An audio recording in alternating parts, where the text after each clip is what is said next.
The Nephilim, an ancient race born from the forbidden union of angels and humans, roamed the earth. These extraordinary beings possessed immense power and wisdom, yet their existence became a threat to the delicate balance between the celestial and mortal realms. It was then that the archangels, guardians of divine law, decided to take action. In those ancient days, when the world was filled with corruption and darkness, there lived a righteous man named Noah. The wickedness of humanity had reached such depths that the Nephilim, the fallen angel-human hybrids, ravaged the earth, spreading chaos and destruction. However, Noah and his family found favor in the eyes of the Almighty, and the archangels were tasked with protecting them amidst the impending onslaught. The archangels were tasked with guarding Noah and his family in the face of the approaching onslaught because they had won the favor of the Almighty.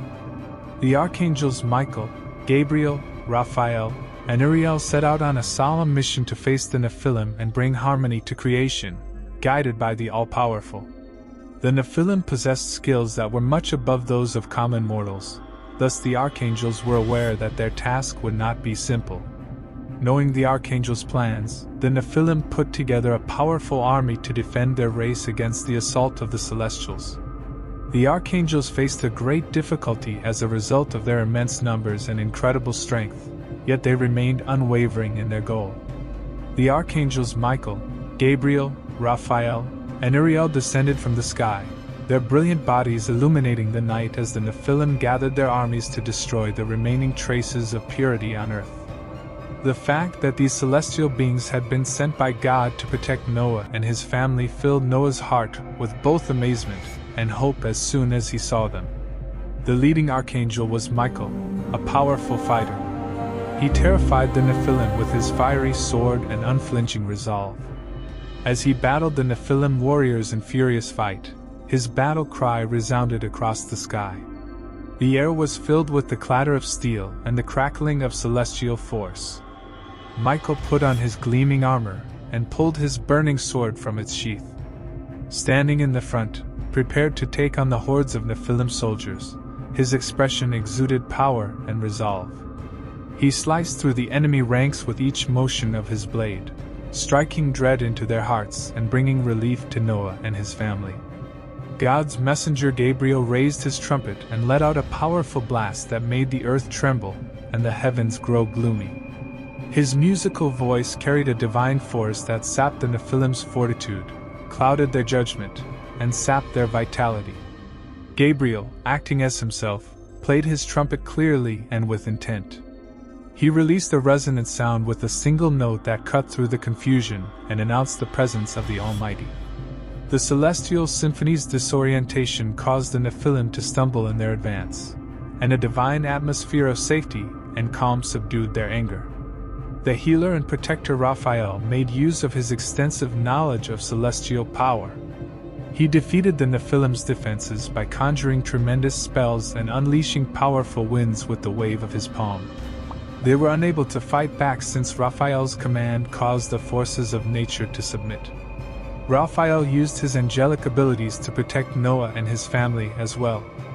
They were made invisible to the Nephilim's eyes by a radiant shield he produced with a wave of his palm. His tenderness healed their wounds and lifted their spirits, giving them courage to face hardship. The sage and perceptive Archangel Uriel kept a fixed gaze on the combat as it developed. He foresaw the Nephilim's tactics and took advantage of their weaknesses thanks to his divine knowledge. Their leaders were killed by his piercing gaze and lightning-quick actions, which spread anarchy throughout their ranks. And the Archangel Uriel watched the combat with piercing eyes that looked beyond the visible world. His advice helped Noah and his family make their way through the perilous terrain. In the gathering darkness, his presence functioned as a lighthouse, illuminating the righteous road. The combined power and knowledge of the archangels overcame the Nephilim, who had put up a valiant fight.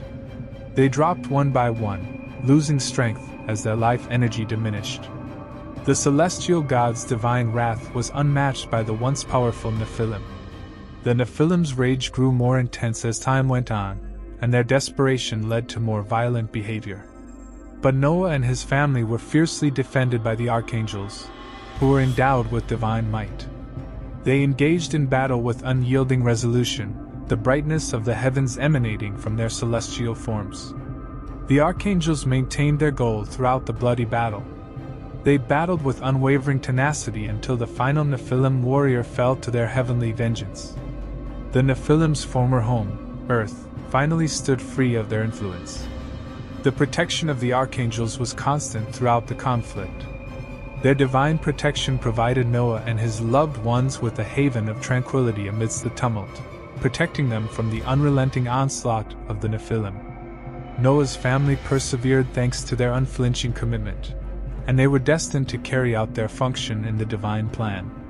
The archangels looked over the devastation left by the epic fight, their emotions heavy with both joy and grief.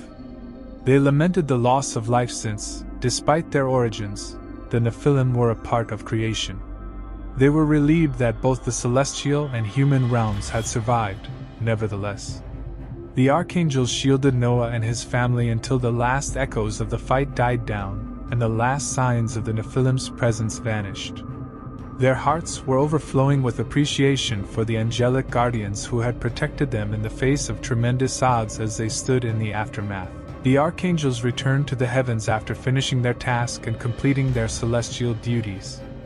The narrative surrounding the Nephilim and their final fate would serve as a warning, serving as a reminder of the potential repercussions of crossing the line separating the realms. When the world was destroyed by darkness, Noah and his family were left to reconstruct it as the messengers of justice and hope. A tribute to the strength of faith and the unwavering dedication of the celestial beings, the tale of their survival and the protection of the archangels would go down in history for all time. Let me now briefly summarize the events leading up to the War of the Angels. A terrifying narrative of what happened to the Nephilim, the progeny of angels and human women, can be found in the old Book of Enoch. These creatures, according to the tale, grew to be enormous giants with tremendous powers, but their deeds grew more and more evil and depraved. They chose a bad road because of their conceit and unquenchable desire for power, and they would receive harsh punishment. The Nephilim's sojourn on earth turned into an insult to the divine order as they took pleasure in their depravity. God became aware of the evil that had crept into humanity when the cries of the oppressed reached the sky. He made the decision to stop the Nephilim's reign of terror and bring the world back into balance out of his wisdom and righteousness. Although the Nephilim had enormous strength and towering stature, their most infamous trait was an insatiable appetite. The hunger of the Nephilim increased along with their population. They had an unquenchable need for more, and were always looking for more. They had an insatiable desire, and as the world's population grew, so did their hunger. The only thing they left behind was arid wasteland as they consumed everything in their path, eating enormous amounts of food. However, as their appetite increased, so did their desperation. The land was no longer able to feed their ravenous appetites with enough food. They went to other Nephilim and began to hunt them down in a revolting act of cannibalism. As the Nephilim grew violent, brothers turned against brothers, and families were split apart. Darkness engulfed the country as the Nephilim satiated their cannibalistic urges. The earth shook beneath their feet, and the skies were forever enveloped in storm clouds. As the Nephilim feasted on one another carelessly, the smell of blood and decay filled the air. Shooing the flood that took them away, the Ark of Noah floated safely above the mayhem as the waters rose and the Nephilim continued their cannibalistic rampage. The land was submerged by the floodwaters, which drowned the wicked and rid the earth of their abhorrent presence. The Nephilim perished in the murky depths due to their insatiable appetite.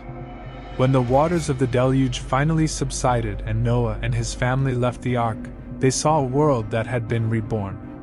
Once more, the countryside was lush and green, and a calmness descended across the planet. The Nephilim, with their ravenous appetite, had vanished from history, serving as a warning against the results of unbridled desire.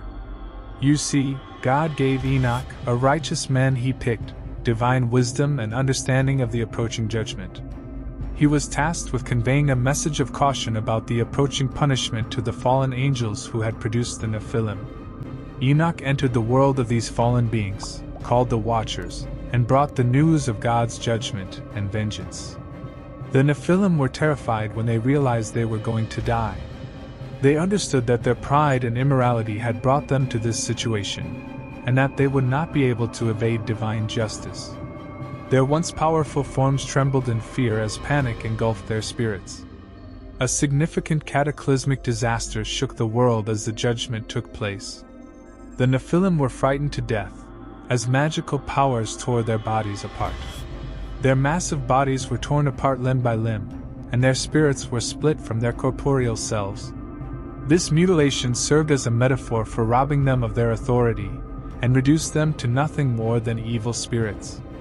These ghostly beings, formerly known as the Nephilim, evolved into what are now known as malevolent spirits, or demons. They were destined to travel the planet, tortured for all time, searching for ways to manipulate and deceive people.